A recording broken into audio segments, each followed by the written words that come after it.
La Guinée affronte très bientôt l'Éthiopie sous forme de match retour pour les qualifications à la CAN 2025 et franchement je pense qu'il faut vraiment en parler de ce match là parce que vu le dernier match qui a été vraiment une masterclass, franchement je pense que ce match là c'est un match à ne surtout pas rater encore une fois. Donc si la vidéo vous intéresse, n'hésitez pas à vous abonner et à liker. Sans plus tarder, on commence la vidéo. Donc voilà, juste avant je voulais revoir également le résumé on va dire du groupe H, on va dire le classement du groupe H pour les qualifications à la CAN 2025, bien sûr composé de la Guinée mais surtout de la République démocratique du Congo qui a également gagné son dernier match et c'est pour ça qu'ils sont actuellement premiers de leur groupe avec 3 victoires pour 9 points.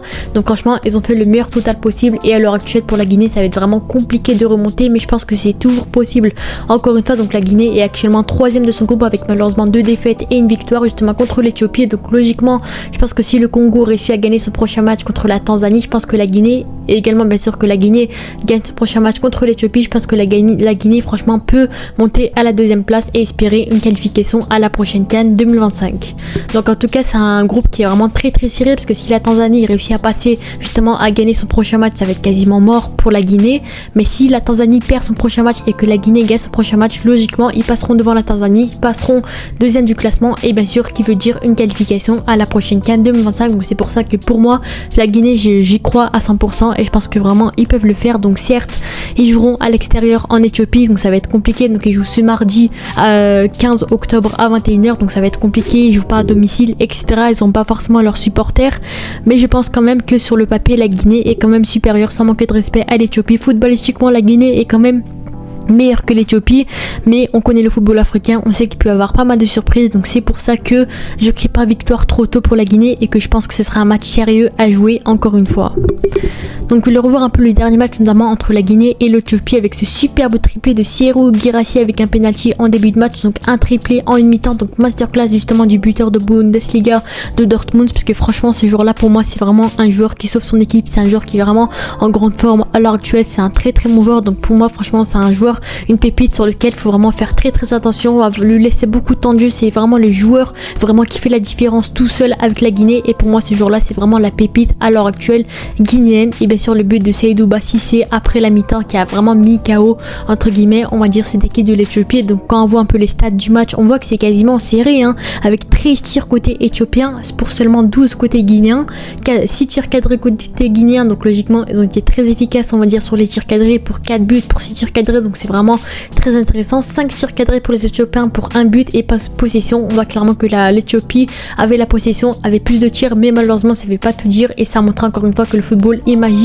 parce que la Guinée a gagné ce match là 4-1 alors qu'ils n'avaient pas du tout la possession. Donc clairement franchement c'est vraiment un point important encore une fois, et ce qui montre également que l'Éthiopie pourra vraiment faire très mal au match retour, changer peut-être sa stratégie, ce qui va faire que malheureusement pour la Guinée ça va être un peu plus compliqué, mais je pense quand même que la Guinée pourra s'en sortir au prochain match. Donc quand on voit un peu les notes et la compo du dernier match justement de ce match là, donc quand on voit côté éthiopien on voit que c'est une équipe qui n'a pas vraiment d'individualité très forte, qui n'a pas de joueurs de classe mondiale etc, mais eux ils jouent vraiment sur la collectivité, ils ont joué sur un 4-2-3-1 alors qu'on aurait pu penser qu'ils jouent vraiment défensivement avec 5 défenseurs etc, alors qu'ils ont joué surtout en 4-2-3-1, ils ont vraiment assuré, ils avaient la possession mais malheureusement ça n'a pas suffi, ils n'ont pas été efficaces devant les buts, ça a été compliqué pour eux, alors que derrière on a eu un Serhou Guirassy vraiment intéressant. On a vu que côté guinéen défensivement c'était pas incroyable, il se faisait souvent passer, c'est pour ça que notamment l'Éthiopie avait beaucoup d'occasions, mais heureusement qu'on avait un gardien vraiment intéressant parce que quand on revoit sur les tirs 5 tirs cadrés, le gardien a quand même fait au moins 4 parades, donc c'est vraiment intéressant encore une fois. Et on voit également que au milieu de terrain c'est plutôt intéressant également, on a vu que les milieux de terrain étaient vraiment en forme avec ce but de Seydou Bassissé bien entendu. Malheureusement Madi Camara qui s'est blessé alors que c'était un milieu de terrain plutôt intéressant. Donc quand on voit un peu les 3 stars du match, c'est Serhou Guirassy, Seydou Bassissé, donc les 2 buteurs, et Madi Camara qui a également fait un grand match mais malheureusement il s'est blessé en fin de match. Et bien sûr François Kamano qui a fait un match plutôt intéressant, et bien sûr Serhou Guirassy la pépite, le joueur du match qui a eu une note de 9,7, donc vraiment masterclass de sa part. Donc quand on voit un peu les remplaçants côté Guinée, pour moi franchement des Agibou Camara, des Mohamed Bayo, pour moi c'est vraiment des joueurs sur lesquels on pourrait compter. Pour moi Agibou Camara, au vu de la victoire, je pense que vraiment il pourrait mériter d'avoir du temps de jeu au prochain match, parce que franchement ce joueur là c'est vraiment une pépite. Malheureusement à l'heure actuelle il a pas de temps de jeu, il est pas titulaire côté Guinée, mais je pense que vraiment il a le talent qu'il faut pour pourquoi pas avoir du temps de jeu au prochain match. Après on sait que la Guinée est vraiment sous tension entre guillemets, parce qu'ils doivent absolument gagner ce prochain match, donc logiquement ils vont pas prendre énormément de risques, ils vont vraiment jouer la même compo, les mêmes joueurs qui ont été intéressants au dernier match pour le prochain match justement, et pourquoi pas chercher justement la victoire contre l'Éthiopie. Mais voilà, je pense que quand même ils peuvent faire tourner, parce que pour moi la Guinée est quand même supérieure. Pour moi faire confiance à un Agibou Camara, pourquoi pas, parce que malheureusement Madi Camara est blessé, donc pourquoi pas compter sur un Agibou Camara potentiellement.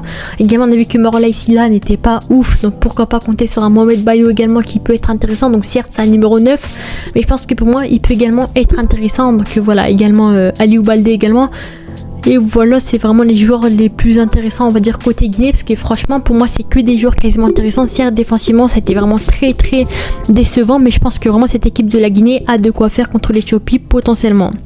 Donc quand on voit un peu l'actu de la Guinée sur le compte Twitter justement des joueurs guinéens, on voit un peu la vie des supporters, etc. Donc quand on voit le Sili national facile expose l'Éthiopie avec un grand Serhou Guirassy dos au mur, la Guinée vient de marcher sur les Walia avec un certain Serhou Guirassy des grands soirs de Dermomber a été auteur d'un triplé.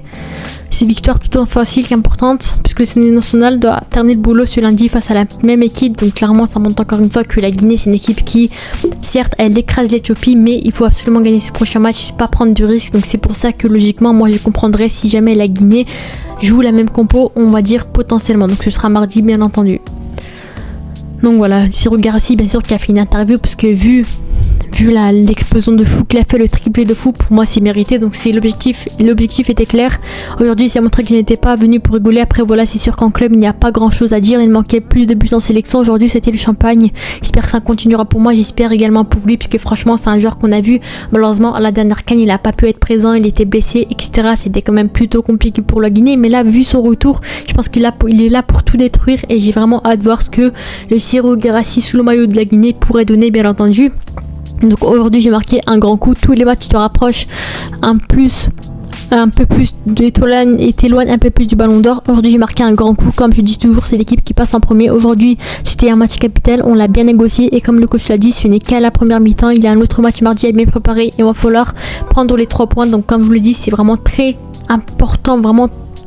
Franchement, c'est obligé pour la Guinée de gagner ce prochain match si vraiment ils veulent espérer une qualification potentiellement. Donc quand on voit un peu la compo probable de la Guinée, donc à mon avis ça va être la même compo, pareil pour l'Éthiopie. Donc l'Éthiopie, malheureusement le latéral droit a vraiment été dégueulasse, donc peut-être qu'il va être remplacé, ça dépend. Mais en tout cas côté Guinée je pense que ça va être quasiment la même chose, à part en défense centrale.